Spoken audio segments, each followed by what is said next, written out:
आणि उद्या आपल्या महाराजांबद्दल सुद्धा ते थोर सत्पुरुष होते. अक्कलकोटचे स्वामी ना अगदी थोर थोर सत्पुरुष होते. आता कसे छान छान आणि तुम्ही तिथं टाळ्या वाजवायला लागेल. त्याच्याजवळ थोडा पडायला पाहिजे का माघार घे तुझी. ते संत नाहीत, सत्पुरुष नाहीत, थोडे नाहीत. आणि जेव्हा थोबाडात माराल तुमच्या डोक्यात महाराज त्यावेळेस माराल, नाही तर तुम्ही लगेच टाळ्या वाजवीत बसाल. म्हणजे तुमचं पंचनामा त्या गाढवाने केला, त्याचा तर झालेला आहे, तुमचाही झाला. गाढवही गेलं, ब्रह्मचर्य गेलं, तेवढी काकुटता ना घाटका ना घरका, सब मामला खतम हो जाएगा. निष्ठ महाराजांच्या मार्गात आल्याने माझं कल्याण झालं. महाराज आमची सगळी कामं करतात. या मंत्रात फार सामर्थ्य आहे. अशा बावळट गडबडी करू नका. कारण मी एक असा पट्टा पाहिलाय, 99 कामं केली महाराजांनी त्याची. आणि फक्त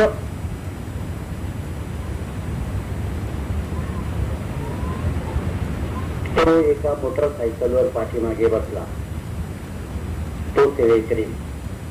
ज्याच्या मोटरसायकलवर पाठीमागे बसला तो चिक्कार चाललेला होता. बसताना विचार करायला पाहिजे होतं का नाही आपण, मला येतो नाही, पण त्याने माझ्यावर जो हल्ला केला, फार भयानक हल्ला केला. त्या घरातली 2-3 माणसं मरता मरता महाराजांनी वाचवली. जवळजवळ शेकडो चमत्कार केले. आणि त्या मोटरसायकलवर तो बसला आणि 3 सांगानंतर ती मोटरसायकल त्या चालवली. आणि एका स्मशानाजवळ आल्यानंतर ती मोटरसायकल उलटीच्या सुलटी झाली. दोघांना टाके पडले. दोघं मेले नाही, पण घरी आल्याबरोबर तो मोटरसायकलवाला तो दारुडच होता, त्याला काही घेणं नाही. तो बरोबर तुझ्या वेळेने वाचलो म्हणे. तरी तो एवढं बोलला टाके पडल्यानंतर. पण हा हरामखोर, मी याला हरामखोर का म्हणतो, हराम आणि खोर या शब्दाला अर्थ आहे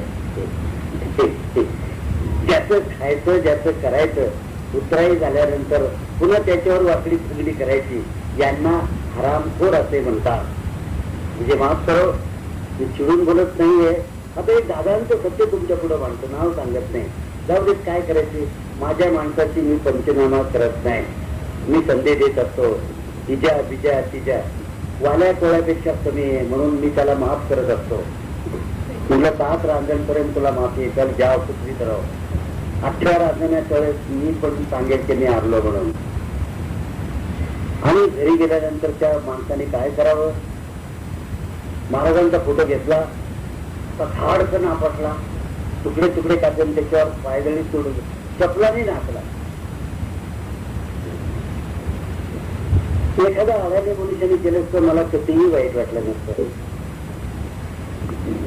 आणि जेव्हा त्याच्या बायकोने मला, कारण तिला तिची झाडी धरून एक रात्रभर तिच्याजवळ बसलो होतो मी. तिला गरगर लागली होती, तो सलाईन जात नव्हतो, सुई सुद्धा टोपी रक्त गोठलं होतं शरीरातलं, संपली होती, डोळे शिजले होते, पापण्या हालत नव्हत्या. आम्ही सगळे रात्रभर झाडी धरून बसलो होतो. त्या बाईला मात्र वाईट वाटलं. तिने म्हणे काय हा मेला असता माझा नवरा तर चालला असता म्हणले. बरं जाऊ द्या, आता तोंडात शब्द आहे. पण तिचे बोलली ते, पण यांनी म्हणे महाराजांच्या याच्यावर असं मोडतोड करायला नको, असं केलं नको. ठीक आहे, दादा याला काही प्रायश्चित्त असलं तर मला सांगा. म्हटलं बा याचा आम्ही आमचा पराभव मान्य करतो, इथे काही प्रायश्चित्त नाहीये. त्यांनी शिव्या दिल्या असत्या, रडला असता, आमचा असं का माझ्याशी भांडला असता, मला शिव्या दिल्या असत्या, मला आनंद झाला असता. की याला अजून महाराज समजले नाहीये, अज्ञान आहे. पण ही जी कृती आहे की जाणकार माणसाने जाणून बुजून गोष्ट करणं आणि अज्ञानाने त्याच्या हातून होणं, हे अज्ञानाने झालेलं नाहीये. तुला प्रसिद्धी आली असताना केवळ तुझे एक काम झालं नाही किंवा तुला तरी मेला नाही ना तो तिसऱ्या दिवशी इंडायला लागला हरामखोर. तर मला सांगायची गोष्ट काय की ज्यावेळेला असे प्रकार घडतात की जिथे ज्यांच्यासाठी आम्ही 12-12 वर्षे जीवाला जीव देऊ एवढं करून आणि ज्या वेळेला ती माणसं असं वेडवाकडं वागतात त्यावेळेस मी एक निर्णय कठोर घेतला माझ्या मनाशी की आपण ज्या पद्धतीने काम करतो ही पद्धत आपली चुकीची आहे. ह्या जगाच्या पद्धतीनं जे चाललेलं काम आहे असं आपण जन्मोजन्मी केलं तरी असं काही उपयोग होणार नाही. आपण महाराजांना फसवत आहोत. काही कोणा गम्यागम्याची भीड करायची नाही. ज्यांच्याबद्दल आपण आपलं म्हटलं ती जर एवढी सर्पाची अवल्यात निघत असेल तर आपण आता आपला विचार केला पाहिजे आणि महाराजांच्या कार्याची दिशा आपण बदलवली पाहिजे. वाटचाल वेगळी केली पाहिजे. यातली बावळट प्रजा निर्माण होणं आपण कुठेतरी चुकतो. महाराज हे ब्रह्म आहे. तरी मी तेवढ्या याच्यात त्याच्या बायकोला म्हटलं बाई मी असं म्हणतो की महाराज याला क्षमा करा, कारण आमच्या असल्या मूर्खांबद्दल की याला कधीतरी सद्बुद्धी महाराजांनी द्यावी अशी माझी इच्छा आहे. कारण उद्या मी जर याला वाईट म्हटलं तर महाराज मला म्हणते की तुला मी समजलो नाही रे, म्हणजे माझी सुद्धा चित्त बदले होईल. कारण राग द्वेष रे तो विषयान इंद्रियच करा ते आम्हाला शिकवताना आम्ही जर एका विकाराच्या आणि क्रोधाच्या पोटी गेलो ते सुद्धा बरोबर नाही. पण आपण माणसं आहोत आणि माणसातूनच माणसं घडवायची आहेत. त्या माणसातले जे संकेत आणि विचार आहेत ते जमीन धरूनच वाटचाल करावी लागते ना. अगदीच काहीतरी बावळ्यासारखं वागून चालत नाही.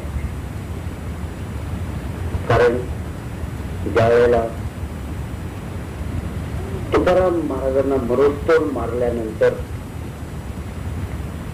त्यांचे धर्मग्रंथ त्यांचा गाथा त्यांच्या हातात दिल्यानंतर ज्याने तो गाथा बुडवला तो रामेश्वर भट्ट त्याच्या अंगाची जी आग झाली तो एक महिनाभर सारखा दोन्ही हाताने तळमळत होता. सगळे तीर्थक्षेत्र देव धर्म पूजा अभिषेक अंगारे सगळ्याचा वापर केला. आग वाढायची पण कमी व्हायची नाही. शेवटी पुण्याच्या देहूच्या अलीकडे एक पीर आहे त्याचं नाव मी विसरलो. ते त्यांनी सांगितलं हो म्हणले शास्त्री बाबा त्या पीराकडे जा म्हणे पीराकडे जाताना मग त्याच्या पद्धतीने जावं लागतं म्हणे काय म्हणजे ते 4 पायाचं न्यास सोडा मारा त्याला खारा नैवेद्य करा गोडा चालत नाही म्हणजे नाकानी कांदे सोडणारे हे महापंडित खारा नैवेद्य पीराला केला. तर त्याचा जो पुजारी होता पीराचा फकीर होता एक त्याच्यात त्याचा संचार झाला. जय बापा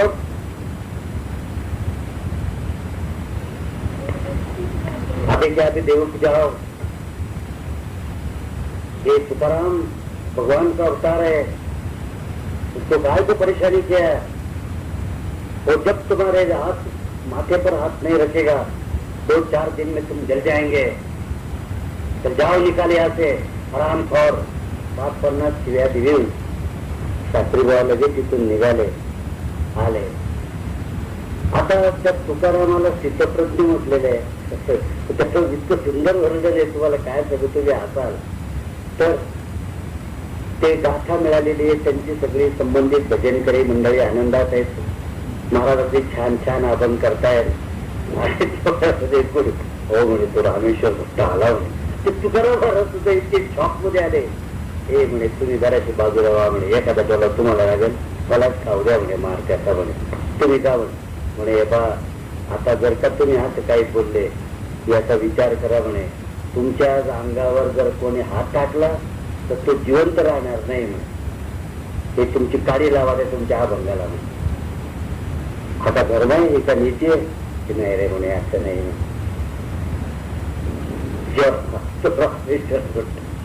समोर उभा राहायला तुकारा वार घरी खाली वार घरी आता काय करतो त्यांच्या अगोदर मारलेल्या ती काय जे टीव्हीले आले ते वाचतंय हे तुकारामाचा अभंग नाही आहे. ते अनेक नालायक लोकांनी त्या गाथ्यामध्ये 1000 अभंग घातलेले. नामदेवाच्या गाथ्यात 1000 अभंग घातलेले. जनाबाईच्या गाथ्यात 1000 अभंग घातलेले. ज्ञानेश्वरी एवढी होती ती एवढी करून ठेवली होती. पण ते ज्ञानेश्वर महाराज चक्षुवंत आहेत. त्यांनी लगेच लाईटनिंग कॉल यांना एकनाथ महाराजांना केला. म्हणे मला भेटायला ये जरा. एकनाथ मला काय बोलवत ठीक आहे म्हणे ये. म्हणजे त्या माझ्या ज्ञानेश्वरीचं वाटोळं करून ठेवलं त्या मूर्खांनी. तो ज्ञानेश्वर व्हायला लागला म्हणले. इतकं सोपं नाही म्हणे ज्ञानेश्वर होणं. तर तू जा, तिथली सगळी ती घाण काढून टाक आणि चांगली स्वच्छ परत तयार कर. नाही तर एवढा खटाटोप करून काय उपयोग होणार नाही. तर मला ते कसं तरी होऊन राहिलं रे इथे. ठीक आहे, मग ती ज्ञानेश्वरीचं शुद्धीकरण एकनाथ महाराजांनी केलं. मी ह्या गेल्या 1000 वर्षाचा संतांचा इतिहास सांगितला. हे कुठं मोठं रामायण घडेल इतका भयानक घोर आहे. तर मी तुम्हाला आत्ताच एक ताजं धादांचं उदाहरण सांगितलं ना. तर त्याप्रमाणे ती बाई मला अशी म्हणली. मी सगळं जरा चकित झालो. अर्थात त्या तुकाराम महाराजांचं सांगतो म्हणजे त्यानंतर तो काही मारे नाही. महाराज म्हटलं हातात दोन पवाडात येईल मग येईल. महाराज वर पाहायला लागले. त्याच्या डोळ्याला अश्रू आलेले आहेत. त्याला पश्चाताप झालेला आहे. पुणे महाराज मला क्षमा करा. तुकाराम महाराजांनी कानाला चुपटा घेतवायला आपण झोपेत आहे तर जागे आहेत म्हणून. आणि नंतर त्याने झालेली सगळी कथा सांगितली. मला एका पिरांनी सांगितलं. आणि तुम्ही जर माझ्या डोक्यावर आता हात ठेवला नाही तर 2 दिवसांनी मी मरणार आहे. माझे लेकर बाळ वाचवा, मला जीवदान द्या, अभयदान द्या. अनेक देवदैवतांनी असं सांगितलं. ठीक आहे म्हणे, एवढंच जर होत असेल तर मग काय सुधी राहत आहे. बसा म्हणले खाली. शास्त्री बाबा बसा. अरे नाही म्हणले त्याला. अरे काय नाही, विठ्ठल म्हणून तिच्या डोक्यावर हात ठेवला. आज थंड झाली.